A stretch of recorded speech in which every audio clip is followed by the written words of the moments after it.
안녕하세요. 한국건설산업연구원의 허윤경입니다. 오늘 저는 주거복지 포럼에서 발간된 단행본인 해외 사례 중에서 미국 GSE의 임대주택 자금 지원 정책 사례에 대해서 소개해 드리도록 하겠습니다. 제가 오늘 준비해온 순서는 먼저 미국의 주택금융시장 구조에 대해서 말씀드리겠습니다. 자금지원 정책이라는 것이 결국은 금융정책이고요. 이 금융정책은 금융시장 구조를 이해해야 여러분들이 조금 손쉽게 다가갈 수 있을 것 같아서요. 먼저 미국 시장 구조를 말씀드리고 다음으로 이제 오늘 구체적인 사례라고 할 수 있는 임대주택 사업자 프로그램 소개하고 그다음에 실질적으로 마지막으로는 시장에서 얼마나 실적이 나왔는지 그리고 이 프로그램을 통해서 우리나라에 주는 시사점은 무엇인지 정리하는 것으로 마무리하겠습니다. 자, 미국의 임대주택 사업자 지원 정책은 지난 30여 년간 GSE라고 하는데요. Government Sponsored Enterprise라고 하는데 우리로 치면 공기업이라고 생각하시면 될 것 같습니다. 그래서 1988년부터 지난 30여 년 동안 이제 GSE를 통해서 자금을 지원해 줬고 이것들이 저소득 가구를 위한 임대주택 사업에 지원됐고요. 이것들이 결국은 궁극적으로는 임대주택 공급에 큰 역할을 했다라고 판단하고 있습니다. 이 GSE, 즉 이제 우리로 쳤을 때 공기업의 대표적인 곳이 페니웨와 프레드맥이 있다라고 보시면 될 것 같고요. 지난 30년간 페니웨만을 통해서도 960만 호의 임대주택 자금을 지원하는 성과를 보였다라고 지금 현재 미국 내에서는 평가받고 있습니다.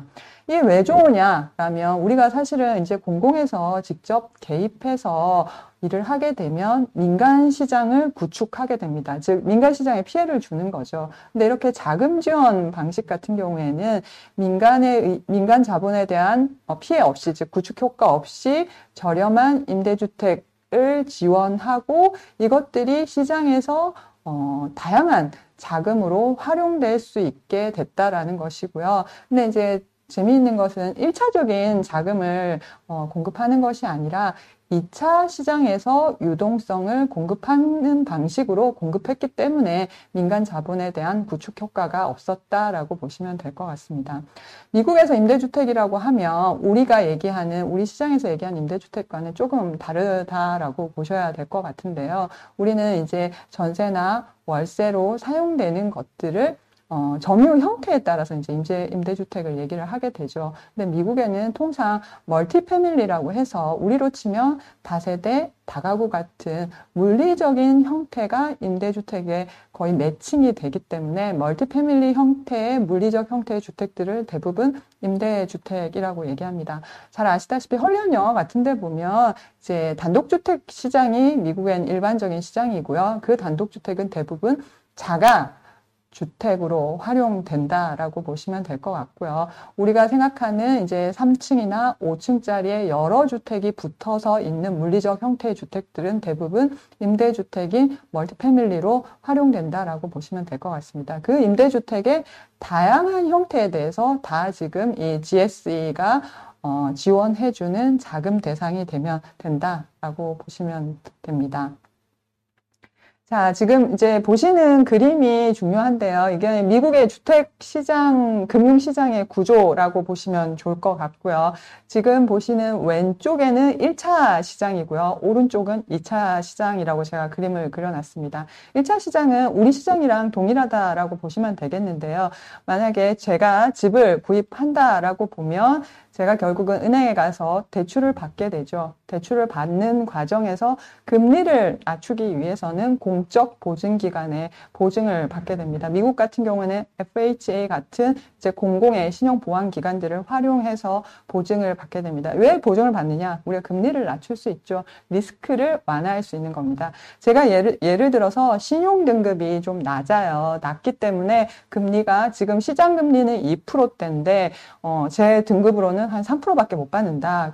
그럴 때 신용 보강을 통해서 결국은 금리를 낮출 수 있는 효과를 발휘하게 되고요. 제가 이제 대출을 받았어요. 그럼 여러분도 마찬가지입니다. 대출을 받게 되면 어떻게 되죠? 매월 상환을 하면서 이자와 원금을 상환하거나 미국에선 대부분 이자와 원금을 상환하는 방식으로 처음부터 실행하게 되고요. 우리 같은 경우 예전에는 거치식이라고 해서 몇 년간은 이자만 상환하다가 일정 기간이 지나게 되면 이자와 원금을 같이 상환하는 구조로 돌아갔죠. 결국은 주택구입자는 일시의 목돈을 은행으로부터 대출받고 이후에 정기적으로 이자와 원금을 상환하는 방식으로 돌아갑니다.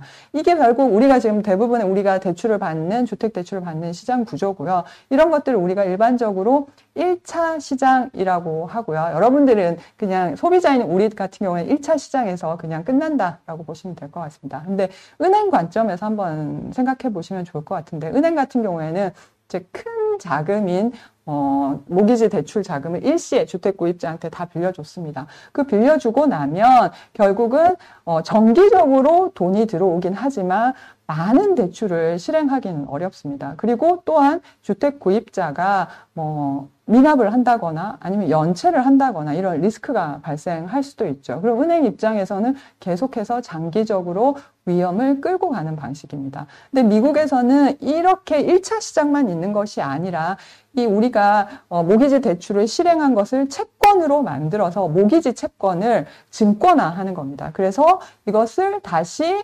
MBS 증권을 발행하게 되고 이걸 투자자에게 판매하는 2차 시장이 존재하는 거고요. 우리나라도 지금 현재 주택금융공사를 통해서 2차 시장이 활성화되어 있습니다. 그래서 우리는 이것들을 일반적으로 MBS라고 하죠. 즉 1차 시장에서 대출을 실행한 은행들이 이 대출 채권을 증권화 기관인 우리식으로 얘기하면 주택금융공사에 매각하게 되고요. 주택금융공사는 이것을 묶어서 다시 MBS를 발행해서 금융기관을 통해서 투자자에게 MBS 채권을 판매하는 형태가 일어난다라고 보시면 될 것 같고요. 우리로 쳤을 때 주택금융공사가 미국에서는 GSE, 페니맥, 프레드맥 같은 기관들이 이 모기지 채권을 사와서 MBS를 발행하는 기관이다라고 보시면 될 것 같습니다. 그래서 미국 같은 경우에는 이제 우리는 사실 만약 예를 들어서 H은행에서 대출을 받았다. 그러면 H은행을 통해서 상환을 합니다. 근데 미국은 H은행을 통해서 대출을 받아도 나중에 상환하는 기간이 달라질 수가 있어요. 이게 서비서라고 미국에서는 얘기를 하게 되는데요. 이 서비서를 통해서 결국 투자자에게 배당금과 원리금이 지급되는 구조다라고 생각하시면 될 것 같습니다. 이게 바로 미국의 주택금융 구조고요. 이게 왜 좋으냐?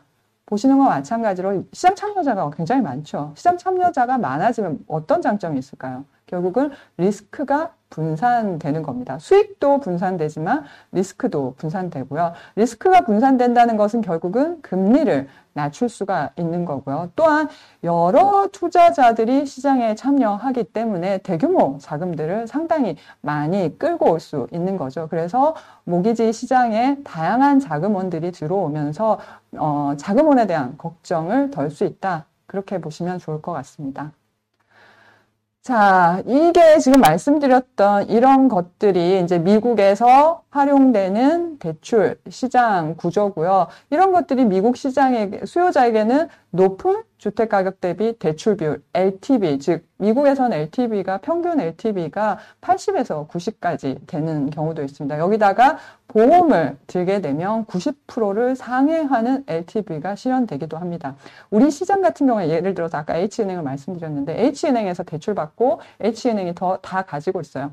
H은행 관점에서는 굉장히 높은 리스크를 가지고 있는 거죠. 그렇기 때문에 LTV를 낮춰야 돼요. LTV가 낮아지면 리스크를 확 낮출 수가 있는 거죠. 결국은 주택 가격이 LTV보다 내려가지 않는 이상은 리스크가 거의 없다. 그렇기 때문에 우리는 LTV를 기준으로 은행이 위험을 관리한다. 그렇게 보여지고요. 미국 같은 경우에 여러 지금 참여자들이 있습니다. 그러다 보니까 더 많은 돈을 지원할 수 있고 높은 LTV를 형성할 수 있는 거죠. 높은 LTV가 형성되게 되면 그만큼 위험은 올라갈 수 있죠. 근데 위험은 올라갔지만 그 위험을 여러 주체들이 분산하고 있는 것이고요. 또한 장기 고정금리의 대출이 가능합니다. 즉 MBS라는 증권을 통해서 다양한 투자자들이 들어왔고요. 결국은 어떤 특정 은행이 끌고 가기에는 너무 장기 자금을 끌고 가기에는 어렵죠. 우리 같은 경우에도 개인 같은 경우에도 대규모 자금을 장기에 투자하기는 굉장히 어렵습니다. 특정한 기관 입장에서도 마찬가지죠. 그렇지만 다양한 투자자들이 들어왔을 때는 다양한 자금원을 가지고 구조화했기 때문에 장기 고정금리로 대출이 가능하게 하는, 결국 이 미국식의 주택금융 구조가 가능한 것은 앞서 보셨던 1차 시장과 2차 시장이 동시에 존재하고 이것이 활성화되어 있기 때문이다 라고 판단됩니다. 자, 그러면 이제 어떤 기관들이 이런 미국의 주택금융시장에 참여하고 있나라고 보면 우선은 정부기관이 있습니다. 그래서 연방주택청이나 지니메 같은 기관들이 있고요. 직접적인 이 주택담보대출에 대한 보증을 실시를 하고요. 증권화 업무도 일부 수행을 하고 있습니다. 그 다음에 두 번째는 우리 식으로 표현하면 공기업입니다. 정확하게 공기업이라고 얘기할 수는 없기 때문에 제가 GSE를 공기업이라고 표현을 했는데요. 어찌됐든 아주 디테일하게 들어가면 우리 공기업과는 조금 다르지만 그 정도의 성격으로 이해해 주시면 좋지 않을까라고 표현을 하는 거고요. 이 증권화 업무를 주로 수행을 하고 있고요. 즉 2차 시장에 들어오는 거죠. 그래서 이제 모기지 채권을 사서 이걸 MBS로 만드는 업무들을 하고 있고요. 페니메와 프레드맥이 대표적이라고 보시면 될 것 같습니다. 자, 이 두 개의 GSE가 전체 신규 MBS 발행액의 약 70% 정도를 담당하고 있고요. 또 이 GSE는 공적 기능을 수행하는 거죠. 이제 국민들의 주거 안정을 위해 지원하다 보니까 이러한 공공의 이익을 위해서 미 재무부가 이런 일을 하기 때문에 우대 조치를 제공하고 있고요. 이 우대 조치에 따라서 국채 버금가는 높은 신용도를 유지하고 있기 때문에 자금을 유치하기에 굉장히 좋고 리스크는 낮아지는 효과를 함께 발휘한다라고 판단됩니다. 자, 그러면 이제 구체적으로 미국의 임대주택 사업자 프로그램에 대해서 설명드리겠습니다.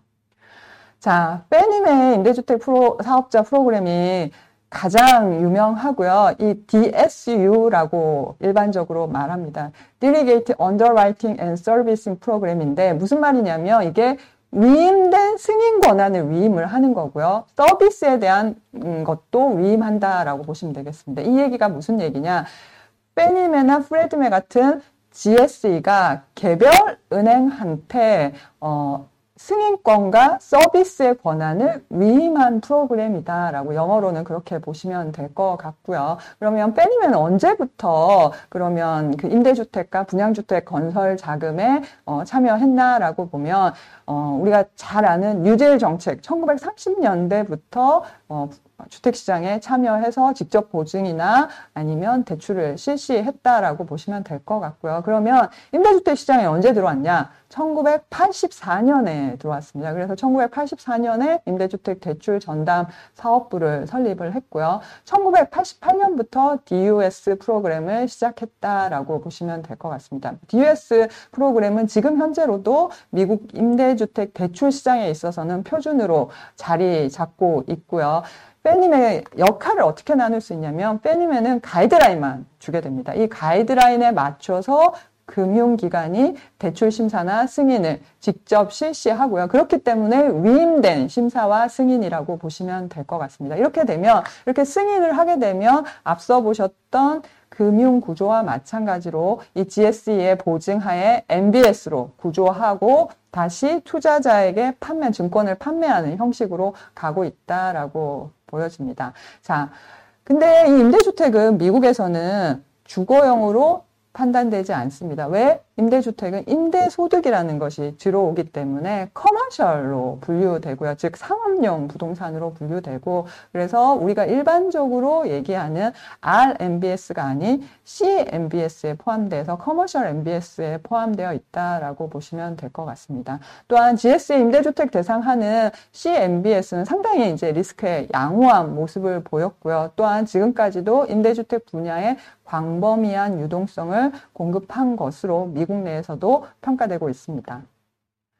자, 그러면 이 이제 GSE에서 제공하고 있고 취급하고 있는 대출은 어떤 것들이 가능하냐라고 보면 지금 표준적인 임대주택 앞서 제가 멀티패밀리용 임대주택을 말씀드렸고요. 이게 5호 이상이면 다 대출이 가능합니다. 다만 이 건물 안에 우리 상가 같은 비주거형 테넌트, 임차자가 20% 이하여야 한다라는 거죠. 우리 근생시설, 일반적으로 이제 상가용 주택을 한번 생각을 해보시면 한 5층짜리 건물에 밑에 이제 상가가 있는 경우들이 있습니다. 이런 경우에도 밑에 비주거형 임차자가 20% 이하라고 하면 지금 빼님의 DUS 프로그램을 활용할 수 있고요. 이것뿐만 아니라 LIHTC라고 저소득층을 위한 굉장히 유명한 자금 지원 프로그램이 있습니다. 여기도 당연히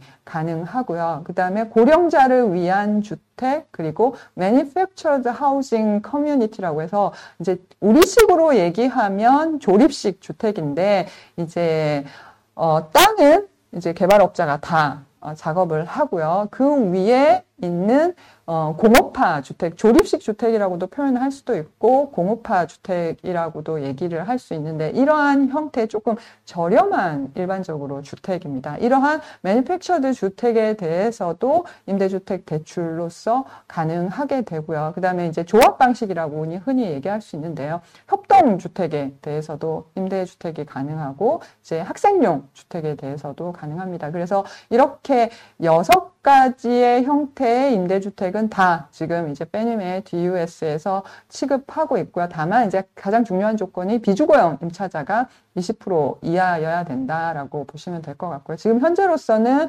대출 규모에 제한도 없고 이자율도 상당히 낮고 만기 설정도 다양하게 설정할 수 있고요. 또한 신용공여나 메자닌 금융 같은 것들도 다양하게 허용되고 있기 때문에 임대주택 대출 시장에 있어 지금 현재 빼님의 DUS는 굉장히 광범위하게 활용되고 있다라고 보시면 좋습니다. 그리고 지금 현재 이제 빼님의 가장 일반적인 프로그램은 LTV는 최대 80%까지 가능하고요. 그 다음에 대출 기간은 5년에서 30년 사이에 고정이나 변동금리 선택이 가능한 모델로 운영되고 있습니다. 자, 근데 DUS에서 되게 중요한 포인트인데 지금 설명드리는 게 제가 꼭 말씀드리고 싶은 것 중에 하나인데 이게 4가지 지금 원칙이 있고요. 그 원칙은 결국은 위험과 수익을 분배하는 방식이라는 겁니다. 이것이 결국 DUS가 지금까지 굉장히 좋은 실적을 보였고 시장에서 부실률도 낮게 나타난 가장 핵심적인 원동력이 아닌가라고 생각하고요. 그것은 이제 수익과 위험을 누가 분배하느냐? 공공과 민간이 같이 분배하고요. 또한 공급자와 투자자가 같이 참여한다라고 보시면 될 것 같습니다.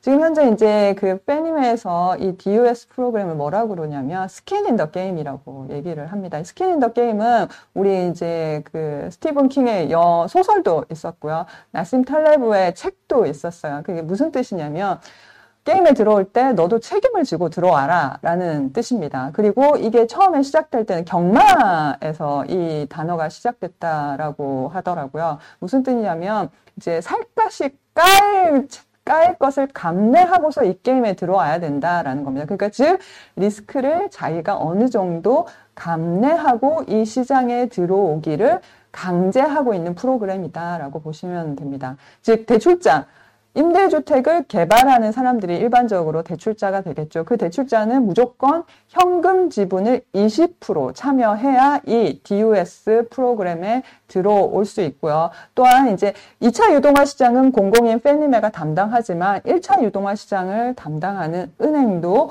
이 손실이나 이익을 공유하도록 강제하는 프로그램을 가져간다라는 겁니다. 그래서 이 대출이 문제가 생기면 현금 지분 참여한 대출자도 문제가 생기고 그 다음에 이 실행을 한 1차 시장에서 실행을 한 은행도 문제가 생기고 2차 시장인 공공기관인 빼님에도 문제가 생기고 즉 이것이 잘 돌아가야지 모든 참여자들이 윈윈할 수 있는 구조고 혹시나 잘못되면 모두가 손해를 보는 구조를 기본적으로 만들고 있기 때문에 다 노력할 수밖에 없다는 거죠. 이 사업이 잘 되기 위해서 부실이 나지 않기 위해서 이런 여러 고민들을 할 수밖에 없는 구조적인 형태를 만들어 놨다. 그렇게 만들어 놓은 것입니다. 자, 그래서 우선은 대출을 승인하는 기관한테 DUS는 앞서 말씀드린 대로 위임된 승인과 심사 권한입니다. 그렇게 보면 대출을 승인하는 기관인 은행은 아주 심사를 잘해야겠죠. 자기가 또 손실을 볼 수가 있으니까. 그래서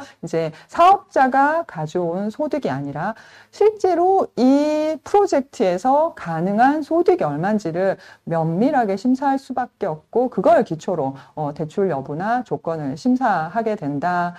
는 겁니다. 또한 협력 민간 금융기관에 위임을 했기 때문에 공공 입장에서는 위임도 분산했지만 민간의 역량을 극도로 올릴 수가 있는 거죠. 민간 입장에서는 자기가 잘하면 위험도 줄어들고 수익도 올라가기 때문에 1차 시장에 은행인 경우에는 잘 대출하고 모니터링 잘 하기 위해서 최선을 다한다라고 보시면 될 것 같고요. 이 금융기관은 향후에는 빼님에 정기적으로 대출이나 신용 관련 모니터링을 보고하는 구조로 되어 있습니다. 자, 근데 이제 이렇게 하게 되는 과정에서 임대주택 대출만의 특수성이 있습니다. 일반적으로 이제 미국 시장에서 주택 대출이나 부동산 대출은 당연히 단독주택 시장의 대출입니다. 단독주택 시장과 임대주택이 근본적으로 뭐가 다르냐라고 보면 단독주택은 당연히 차주가 한 명이고요. 유닛도 하나인 경우가 상당히 많습니다. 근데 임대주택은 유닛도 많아요. 최소한 5개 이상이죠. 그다음에 그렇게 되다 보니까 건당 대출 규모도 굉장히 커지고 자산 심사도 복잡해집니다. 또한 대출 기간도 단독주택은 당연히 개인인 경우가 많지만 임대주택은 대부분 기업이라는 거죠. 기업의 문제로 이 대출이 잘못될 수도 있죠. 이 사이트에서는 임대소득이 잘 들어오고 별 문제 없이 돌아가지만 그 모기업인 개발 사업을 한 기업의 재정적인 문제로 어려움이 발생할 수도 있다라는 겁니다. 그렇기 때문에 임대주택 대출이라는 거는 단독주택보다는 상당히 어렵고 비용도 많이 드는 구조고요. 그 과정에서 기업의 재무제표도 봐야 되고 자산 상태도 봐야 되고 이 임대주택에 들어오는 임차자 상황도 봐야 되고 공실률도 어떻게 되는지 계속해서 모니터링 해야 되기 때문에 단독주택에 비해서 훨씬 더 고비형 구조일 수밖에 없고요. 또한 기술력이 필요하다는 겁니다. 그래서 DUS는 모든 금융기관과 파트너십을 맺지를 않습니다. 단독주택은 2,000개가 넘는 금융기관에서 취급을 합니다. 미국에는 우리나라랑 달리 다양한 이제 형태의 금융회사들이 있고 주별로는 다양한 금융회사가 있다 보니까 이제 그냥 MBS 쪽에서는 한 2,000개 넘는 금융기관과 취급하지만 DUS 임대주택과 관련된 취급은 25개 한정된 금융기관과 파트너십을 맺고 앞서 말씀드린 대로 수익과 그다음에 위험을 같이 분산하는 모델로서 돌아가고 있습니다. 자, 그래서 어떤 식으로 하느냐 말씀드리면 앞서 약간 말씀드렸는데 대출자는 20%의 지분을 참여해야 되고요. 그 다음에 페니메가 대출 보증의 3분의 2의 리스크를 담당합니다. 그리고 협력금융기관은 리스크의 3분의 1을 담당을 하는 거죠. 그래서 문제가 생기면 대출자, 협력금융기관, 페니메 모두가 다 문제가 생기게 되는 거고요. 또 만약에 사업이 잘 되면 리스크를 분담한, 즉 그만큼의 수익을 분담한 기관들도 다 좋아지는 거죠. 그다음에 투자자는 유동성을 공급하고 그리고 안정적인 투자 상품을 확보할 수 있는 장점을 가지고요. 이러한 손실 위험 공유 모델이 결국은 DUS의 가장 핵심적인 모델이다라고 보시면 될 것 같고요. 그래서 DUS의 자금을 한번 확인해 보니까 대부분이 민간 자본이었다라고 확인되고 있고요. 그리고 그 유동성 1달러당 98%에 대해서는 손실 위험 계약을 맺은 금융기관이나 민간 자본을 통해서 대부분 조달된 것으로 나타납니다. 자, 결국은 이 임대주택 대출의 특수성은 모두가 윈윈하는 모델을 만들었고 이러한 윈윈할 수 있는 모델이 결국은 대출자에게는 저렴한 자금을 제공하고 또한 협력금융기관에는 상품을 취급할 수 있는 권리와 수수료를 또 받을 수도 있고 또한 리스크를 안는 대신에 마찬가지로 또한 그 수익을 확보할 수 있는 구조를 형성하면서 결국 페니메가 이제 보증의 리스크를 3분의 1을 졌지만 이 구도를 형성함으로 인해서 민간 자본이 임대주택 시장에 원활하게 공급되는 구조를 형성하는 데 가장 큰 기여를 한 것으로 평가할 수 있습니다.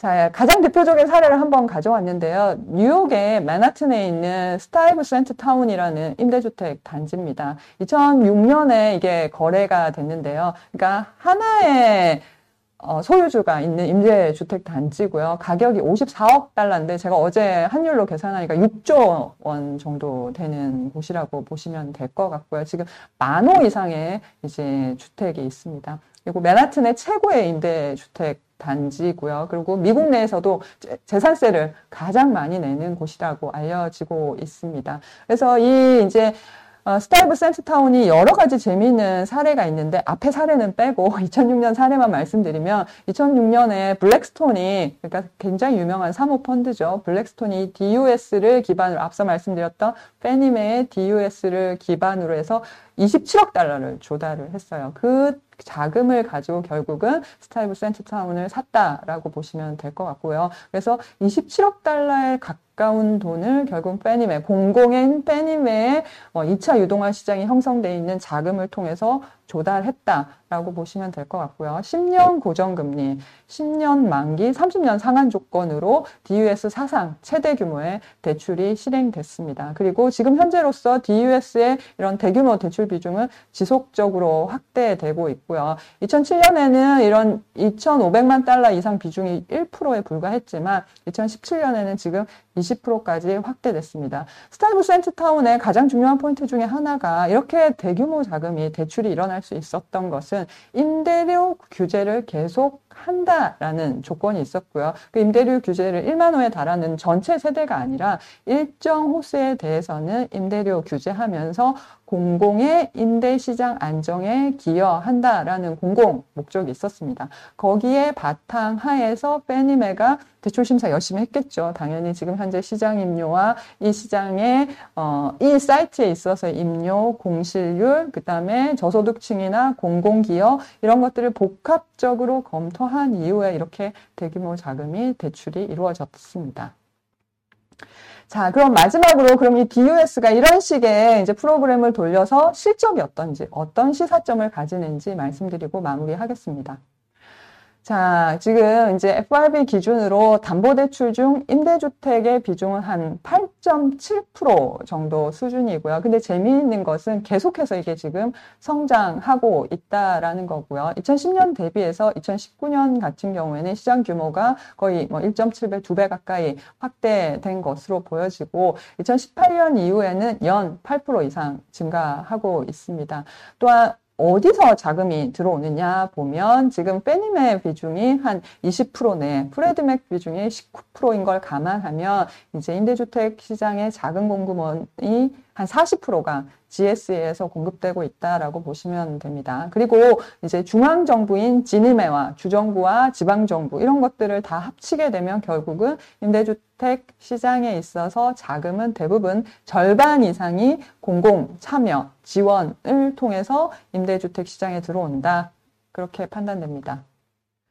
자, 그러면 이런 자금들이 어떤 대상에 대해서 지원을 했느냐라고 보면 지금 보시는 그래프와 마찬가지로 미국의 지역 중위소득의 120% 이하 가구용으로 대부분 활용된 것으로 나타나고 있고요. 지금 100에서 한 120% 위까지가 한 8%, 그 다음에 60에서 100%가 한 51%, 그 밑이 한 32% 수준이고요. 그렇게 보면 지난 12년간 지역 중위소득 120% 이내 가구형 주택 비중이 약 92%입니다. 그러니까 10%, 한 8% 빼고는 대부분 다 지역 중위소득 120% 이하 가구를 위해서 이제 이 자금원들이 사용된 것으로 확인되고 있습니다. 그렇게 보면 페니메나 프레드맥의 GSE 프로그램이라는 것 자체가 지불 가능 주택을 공급하는데 아주 결정적인 역할을 한 것으로 평가할 수 있습니다.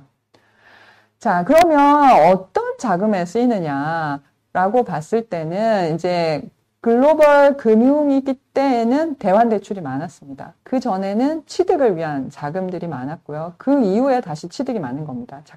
쉽게 얘기하면 경기가 나쁠 때는 결국은 저리자금으로 옮겨 타야겠죠. 그렇기 때문에 공공자금을 활용할 수 있는 자금으로 옮겨 타는 우리식으로 얘기하면 대환대출이고 리파이낸싱이 증가하고 경기가 좋을 때는 임대주택을 취득을 해서 계속해서 공급해야 됩니다. 그렇기 때문에 화랑기 때는 취득을 위한 자금으로 쓰이면서 임대주택 공급에 결정적인 역할을 했고, 경기가 나쁠 때는 저리 자금으로 갈아타는 자금을 지원해 주면서 임대주택이 계속 유지될 수 있는 역할을 한 것으로 판단됩니다. 자, 그러면 실질적으로 아까 제가 이 모델의 가장 중요한 포인트가 손실 위험을 같이 분배하는 거라고 말씀드렸는데, 실질적으로 그렇게 분배되고 있느냐라고 한번 확인을 해보니까 2018년 기준으로 빼님의 DUS 손실 규모가 800만 달러 수준인데, 협약금융기관이 300만 달러고 빼님의가 500만 달러로 확인되고 있고요. 결국은 협약금융기관이 37.5%를 분배를 하고 있습니다. 그렇게 보면 이제 3분의 1 수준의 리스크를 분명히 지고 있는 것으로 나타나고 있고요.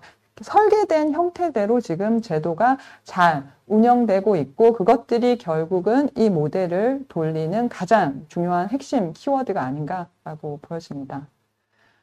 자, 그러면 이 손실 위험이 과연 금융 리스크에는 어떤 형태를 보였냐. 만약에 관리가 잘 안 되면 연체나 채무 불이행이 굉장히 올라갈 텐데요. 아래에 보시는 거와 마찬가지로 채무 불이행 비율이 1% 미치고요. 2017년 말 기준으로는 0.11%에 불과합니다. 그러면 가장 위험이 높았던 글로벌 금융위기 때를 한번 비교를 해보면요. 2010년도에도 최대치가 이제 그 DUS의 채무 불이행률은 0.8%에 불과했고요. 그때 당시에 경쟁 상품이라고 할 수 있는 앞서 말씀드렸던 CMBS, 커머셜 상업용 MBS의 채무 불이행 비율은 12%에 달했다라는 겁니다. 이렇게 보면 엄청난 차이를 보이고 있는 거죠. 결국 이 DUS 프로그램이 금융시장에서 상당히 공급은 잘했고 리스크 방어는 굉장히 잘했다라고 보고 있고요. 그거는 결국은 이렇게 페니메가 이제 가이드라인도 줬지만